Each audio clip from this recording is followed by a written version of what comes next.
Hello dear students, तो हम फिर हाजिर हैं आपकी 12th फिजिक्स के पहले चैप्टर यानी कि विद्युत क्षेत्र का दूसरा वीडियो लेकर के। अगर आपने पहला वीडियो नहीं देखा है तो नीचे डिस्क्रिप्शन में दिए गए लिंक पर क्लिक करके पहला वीडियो देखिए, और अगर देख लिया है तो आइए बिना देर किए शुरू करते हैं।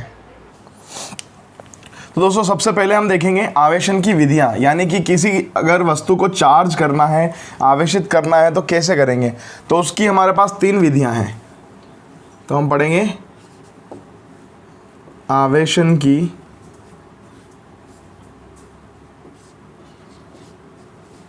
विधियां यानी कि मेथड्स ऑफ चार्जिंग।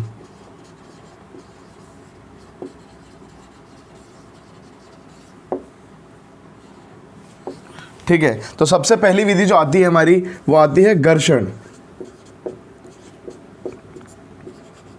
घर्षण द्वारा,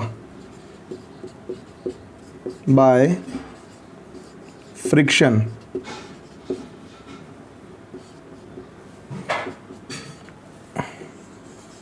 देखो, फ्रिक्शन से हम कैसे चार्ज करेंगे किसी चीज़ को। हमने पहले देखा था कि जब हम कांच की छड़ को रेशम के कपड़े से रगड़ते थे तो कांच की छड़ धनावेशित और रेशम का कपड़ा ऋणावेशित हो जाता है।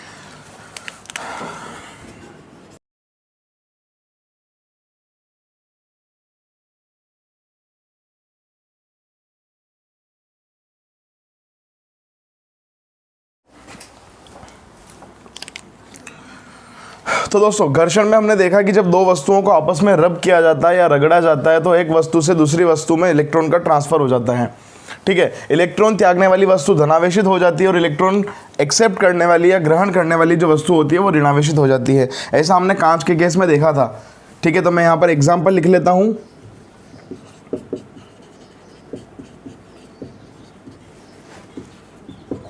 कांच की छड़ को सिल्क क्लॉथ या रेशम कपड़े से रगड़ने पर कांच छड़ धनावेशित तथा रेशम कपड़ा ऋणावेशित हो जाता है। ठीक है दोस्तों, तो सबसे पहली मेथड अपने देख ली कि हम दो चीज़ों को आपस में रब करके भी उनको आवेशित कर सकते हैं।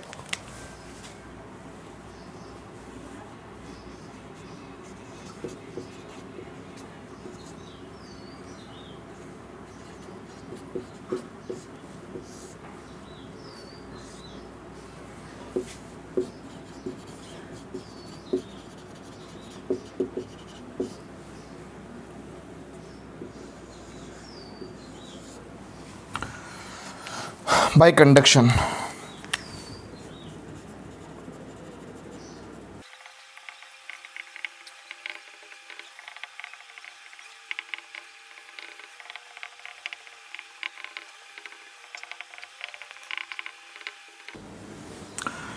ठीक है दोस्तों, तो हमने क्या लिखा, किसी उदासीन वस्तु को आवेशित वस्तु द्वारा संपर्क कराकर अलग कर देने से उदासीन वस्तु पर समान प्रकार का आवेश उत्पन्न हो जाता है। ये समान प्रकार का यानी कि जो आवेशित वस्तु हमने ली थी उसी प्रकार का आवेश। ठीक है, तो हम इस विधि को स्पर्श विधि भी कहते हैं, स्पर्श द्वारा भी कहते हैं, बाय टचिंग। और इस विधि के लिए ज़रूरी है कि हमारी जो दोनों वस्तुएं हैं, उदासीन वस्तु और आवेशित वस्तु, दोनों वस्तुएं चालक होनी ज़रूरी है। ठीक है दोस्तों, तो इसको समझते हैं। मैंने लिया एक उदासीन चालक गोला,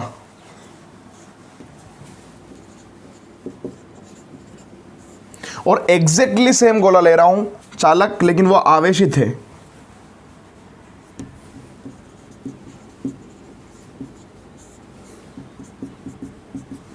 ठीक है दोस्तों, अब हम क्या करेंगे, इन गोलों को टच करवाएंगे, कांटेक्ट करवाएंगे।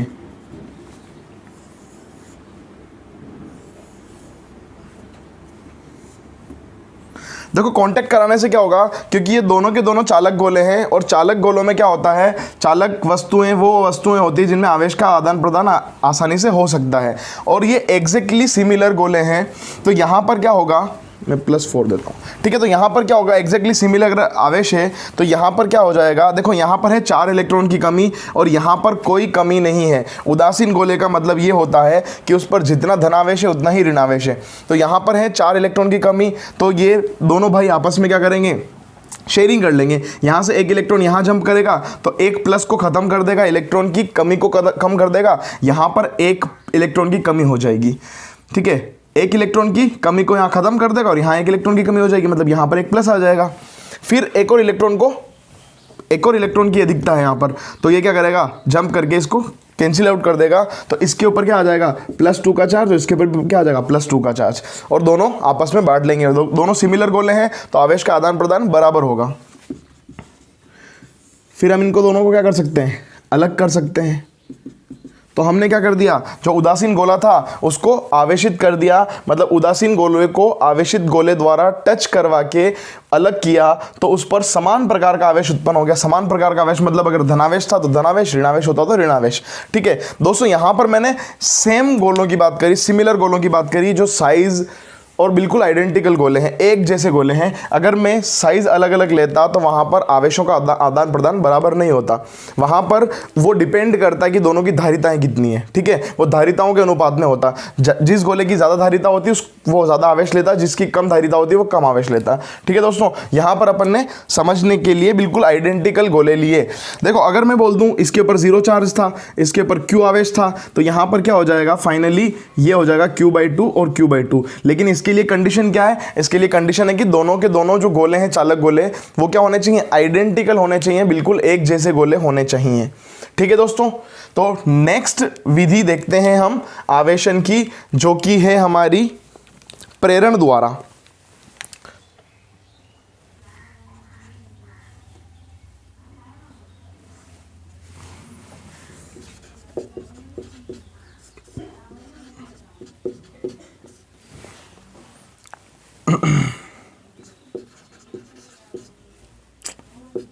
By induction. देखो प्रेरण द्वारा कैसे चार्ज करेंगे, तो इसको मैं पहले लिख लेता हूं, फिर समझेंगे इस बात को।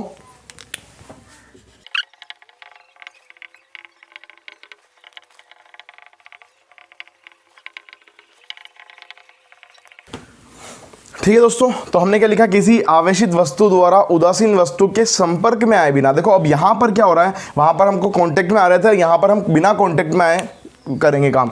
ठीक है, तो देखो बिना कांटेक्ट में आए कैसे, मैं ले लूं एक उदासीन गोला, यह है हमारा उदासीन गोला, इसको हमको क्या करना है, चार्ज करना है, किसी तरीके से आवेशित करना है। ठीक है, तो आवेशित करने के लिए मैं क्या करूंगा, इसके पास एक आवेशित छड़ लेके आ जाऊं।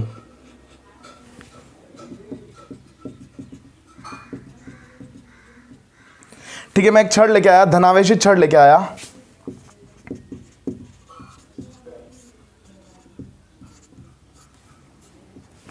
ठीक है, आवेशित छड़ को इस पर लेके आऊंगा तो क्या होगा, देखो आपको पता है, और इसको मैं टच नहीं करवा रहा हूं, इसको सिर्फ पास लेके आ रहा हूं। तो इसको जब पास लेके आऊंगा तो आपको पता ही है कि उदासीन गोले में जितना धनावेश उतना ही ऋणावेश है। लेकिन देखो इसकी वजह से आवेश क्या होगा, प्रेरित हो जाएगा। देखो क्योंकि धनावेश है तो ऋणावेश सारा, इसका जो सारा ऋणावेश है वो इस साइड में शिफ्ट हो जाएगा और धनावेश सारा इस साइड में शिफ्ट हो जाएगा। तो हमने क्या किया, तो यहां पर क्या हो गया, ऋणावेश इधर आ गया और ये धनावेश सारा इस साइड शिफ्ट हो गया। अब हम क्या करेंगे,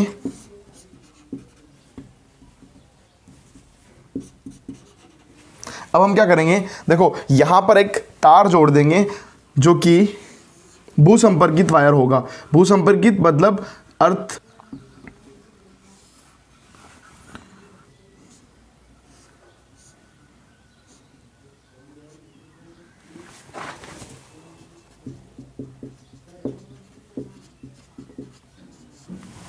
ठीक है,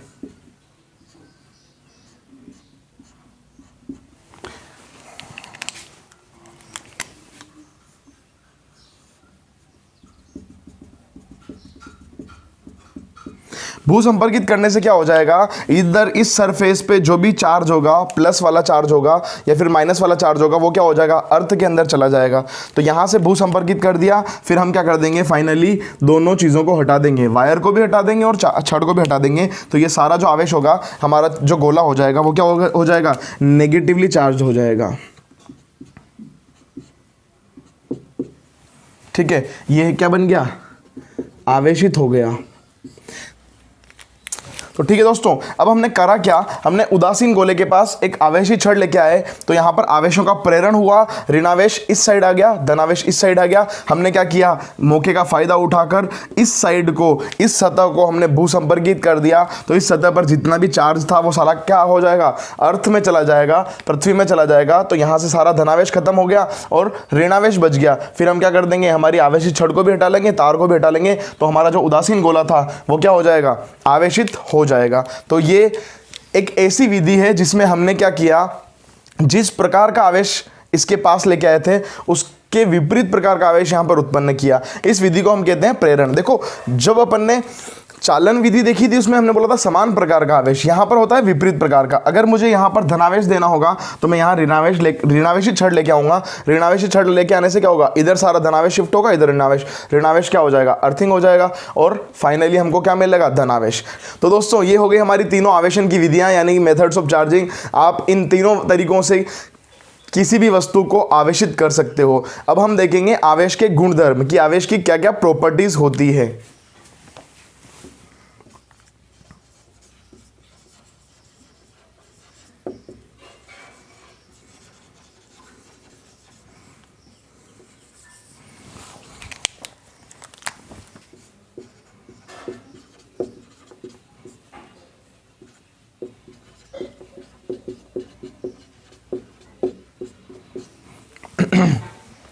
सबसे पहला जो गुणधर्म है आवेश का, वो निकल के आता है आपका आवेश का संरक्षण।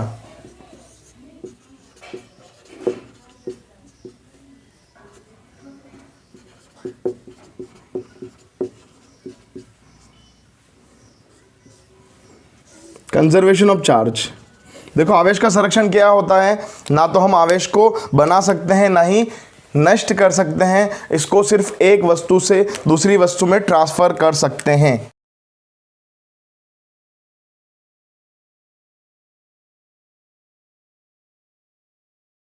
तो देखो, हमने क्या बोला, आवेश को ना तो बनाया जा सकता है और ना ही नष्ट किया जा सकता है, इसे केवल एक वस्तु से दूसरी वस्तु में क्या किया जा सकता है, ट्रांसफर। देखो, जब हमने कांच की छड़ को रेशम के कपड़े से रगड़ा था, तो कांच की छड़, उससे पहले कांच की छड़ पर भी 0 चार्ज था और रेशम के कपड़े पे भी 0 चार्ज था। ठीक है, अब हमने ये माना कि जब हमने रब किया तो 5 इलेक्ट्रॉन कांच की छड़ से रेशम के कपड़े में ट्रांसफर हो गए। तो 5 का धनावेश आ जाएगा कांच की छड़ पर और 5 का ऋणावेश आ जाएगा रेशम के कपड़े पर। पहले कितना चार्ज था, 0 + 0 0, और अब कितना है, +5 - 5 0। ठीक है ना, तो पहले भी 0 था, अब भी 0 है। ठीक, आवेश का क्या हो गया, पुनर्वितरण हो गया, एक चीज से दूसरी वस्तु में क्या हो गया, आवेश ट्रांसफर हो गया। ठीक है, तो यहां पर हम यही बोल रहे हैं कि आवेश हमेशा क्या रहता है, संरक्षित रहता है, उसको आप कभी भी खत्म नहीं कर सकते, ना ही बना सकते हो, उसे सिर्फ एक चीज से दूसरी चीज में ट्रांसफर कर सकते हो। इसके और भी एग्जाम्पल्स है। ठीक है, हम यहां पर एक एग्जाम्पल लिखते हैं जो कि हम नाभिकीय अभिक्रियाओं में देखेंगे। यूरेनियम का विखंडन।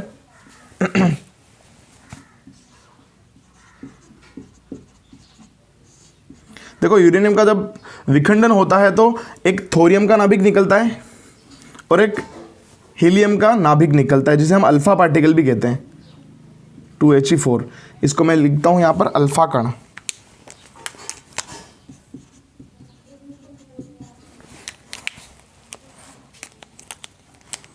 और ये होता है 9234।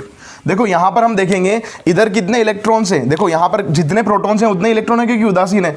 या फिर यूं बोल दो कि जितना धनावेश है, अगर नाभिक की बात करूं तो जितना धनावेश है 92, और यहां पर कितना 90 + 2 मतलब 92। तो इधर भी 92 और उधर भी 92। तो ये क्या हो जाएगा, आवेश संरक्षित रहेगा। जब नाभिक टूटा भी सही तो भी उसका आवेश क्या रहा, संरक्षित रहा।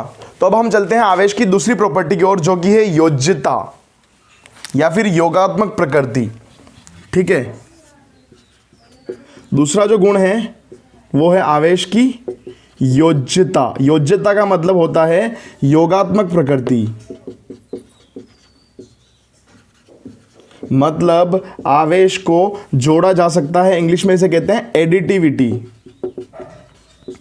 ठीक है, मतलब क्या हो गया कि हम क्या कर सकते हैं, क्योंकि देखो आवेश क्या है, एक अदिश राशि। तो अगर किसी निकाय के ऊपर जो कुल आवेश होगा, अगर मैं उसका बीजगणितीय योग कर दूंगा, मतलब उसका अर्थमेटिक सम कर दूंगा, तो कुल आवेश आ जाएगा। तो मैं इसकी डेफिनेशन लिख देता हूं।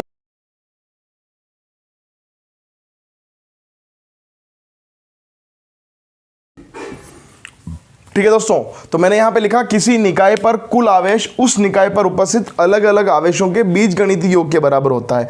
मतलब आप क्या कर सकते हो, आवेश को बिना किसी दिक्कत के जोड़ सकते हो। यानी कि अगर मान लो ये हमारा कोई निकाय है जिसमें अलग अलग आवेश है, ये मान लो कोई वस्तु है जिसमें बहुत सारे परमाणु हैं,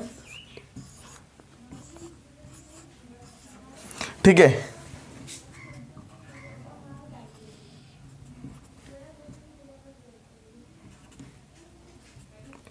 तो यहां पर जो टोटल आवेश होगा वो क्या हो जाएगा, वो हो जाएगा इसका बीजगणितीय योग। यानी कि क्यू नेट यहां से कितना हो जाएगा, 5 - 3 + 2 + 1 - 4, जो भी आया आप देख लेना कितना आ रहा है, +1। ठीक है दोस्तों, तो आवेश की योज्यता यानी कि आवेश को जोड़ा जा सकता है, वो एक अदिश राशि है। तो अब हम चलते हैं हमारी आवेश की तीसरी प्रॉपर्टी, जो कि है आवेश का क्वांटीकरण।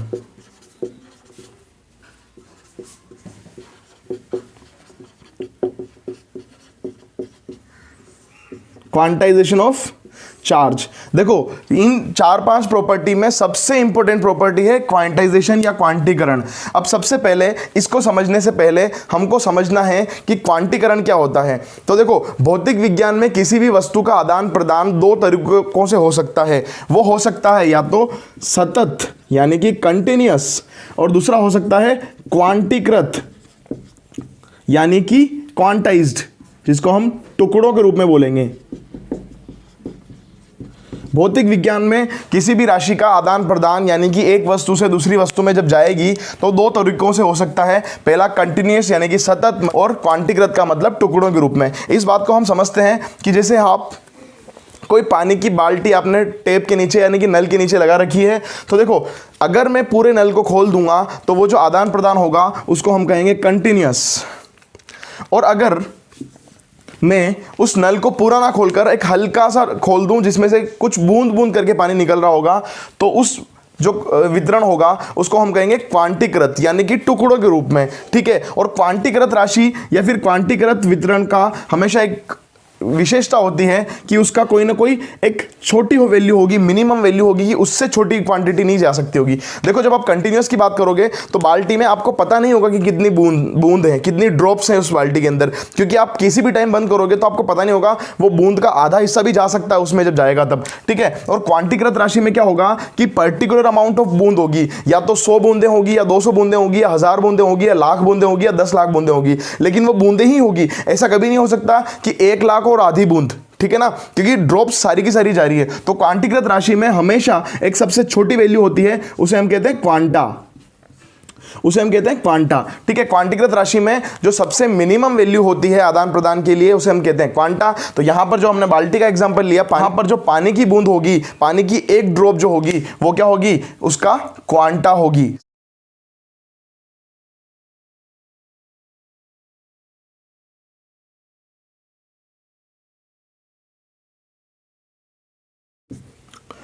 ठीक है दोस्तों, तो हमने लिखा किसी निकाय में आवेश का वितरण कंटिन्यूअस यानी कि सतत ना होकर विविक्त या फिर क्वांटीकृत होता है। क्वांटीकृत मतलब टुकड़ों के रूप में होता है। आवेश का आदान प्रदान सदैव 1 इलेक्ट्रॉन का ही होगा। कभी आप ये नहीं देखोगे कि आधा इलेक्ट्रॉन चला गया, 2.5 इलेक्ट्रॉन चला गया, 1.5 इलेक्ट्रॉन चला गया। हमेशा आवेश 1 इलेक्ट्रॉन का पूर्ण गुणज होगा। यानी कि किसी वस्तु पर देखो, ये जो क्वांटीकरण की प्रॉपर्टी लेके आए वो मिलिकन लेके आए। मिलिकन ने तेल बिंदु प्रयोग किया था। उन्होंने जो ऑयल ड्रॉप्स थी उनके ऊपर आवेश देखा, तो उन्होंने क्या देखा कि या तो उन्होंने देखा कि Q = 1.6 × 10⁻⁻19 कूलम, या फिर उन्होंने देखा Q = 3.2 × 10⁻⁻19 कूलम, या फिर उन्होंने देखा 4.8 × 10⁻⁻19 कूलम, या फिर उन्होंने देखा 160 × 10⁻⁻19 कूलम, या फिर उन्होंने देखा 3200 इंटू 10⁻⁻19 कूलम। मतलब उन्होंने हमेशा जो देखा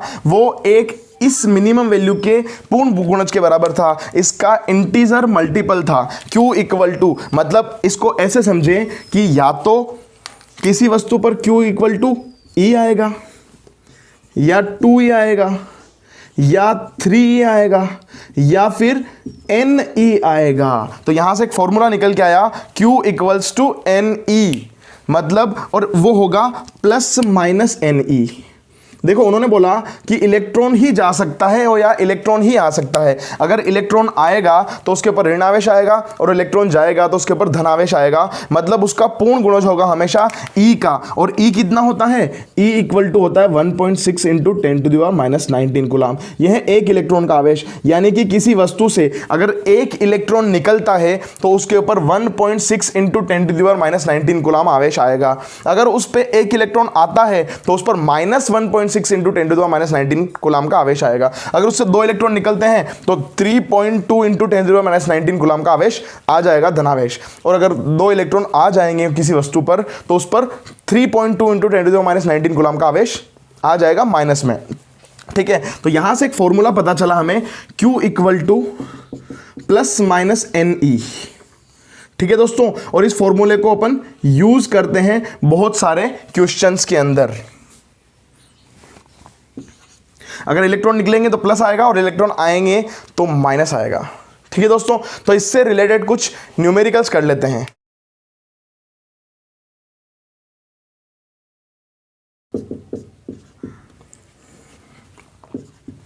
ठीक है दोस्तों, तो ये हमने क्वेश्चन लिखा कि किसी धातु के गोले को 5 कूलम से धनावेशित करने के लिए उसमें से कितने इलेक्ट्रॉन निकालने होंगे। बहुत बढ़िया बात है, 5 कूलम का आवेश देना है उसको और धनावेश देना है तो ऑब्वियस सी बात है हमको इलेक्ट्रॉन को निकालना पड़ेगा, लेकिन कितना, चलो वो देखते हैं।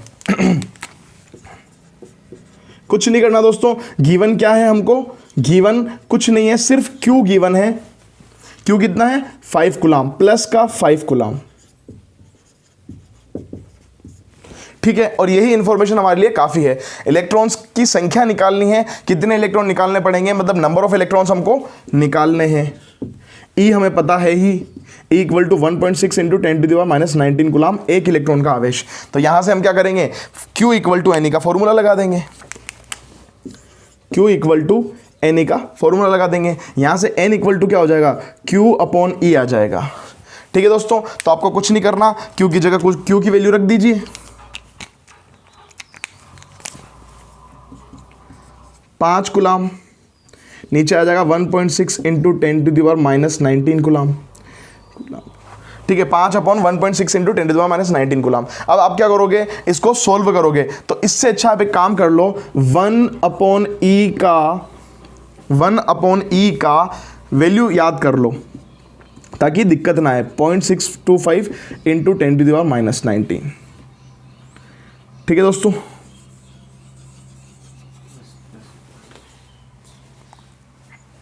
Sorry plus. ठीक है दोस्तों, तो 1 अपॉन E की वैल्यू हम याद कर लेंगे तो हमको कोई तकलीफ नहीं आएगी। यहां पर हम सीधा क्या करेंगे? मल्टीप्लाई करने का काम रहेगा। 5 इंटू ये हो जाएगा 0.625 इंटू 10⁻+19। इसको हम चाहें तो सॉल्व कर सकते हैं। सॉल्व करेंगे तो क्या आंसर आएगा देख लो।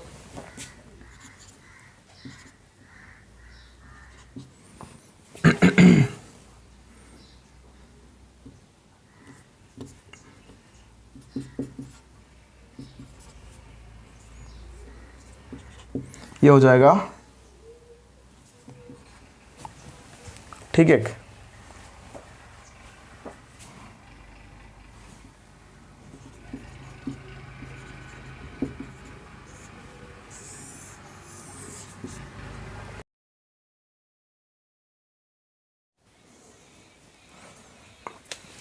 तो दोस्तों आवेश की निश्चलता एक ऐसी प्रॉपर्टी है जिसमें आवेश के मान पर उसके वेग का कोई इफेक्ट नहीं पड़ता। मतलब आप किसी आवेश को कितने ही वेग से मूव करवा दो, कितनी भी तेज स्पीड से मूव करवा दो, वो क्या होगा? जितना स्थिर अवस्था में होगा उसका मान उतना ही गतिशील अवस्था में होगा। लेकिन ये द्रव्यमान के साथ ऐसा नहीं होता। द्रव्यमान के साथ हमने आपेक्षिकता के सिद्धांत में एक फॉर्मूला देखते हैं, m is equal to m not upon root 1 minus v square by c square, जहां पर एम नोट जो होता है वो क्या होता है, रेस्ट मास होता है किसी भी चीज़ का, कि वो विराम अवस्था में उसका कितना मास होगा।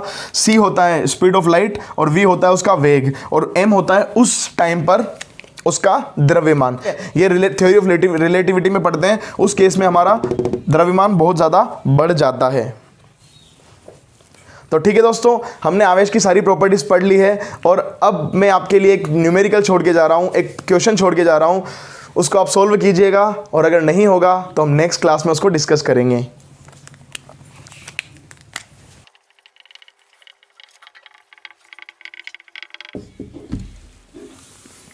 ठीक है दोस्तों, बहुत अच्छा क्वेश्चन है ये, इसको सोल्व करने की कोशिश कीजिएगा।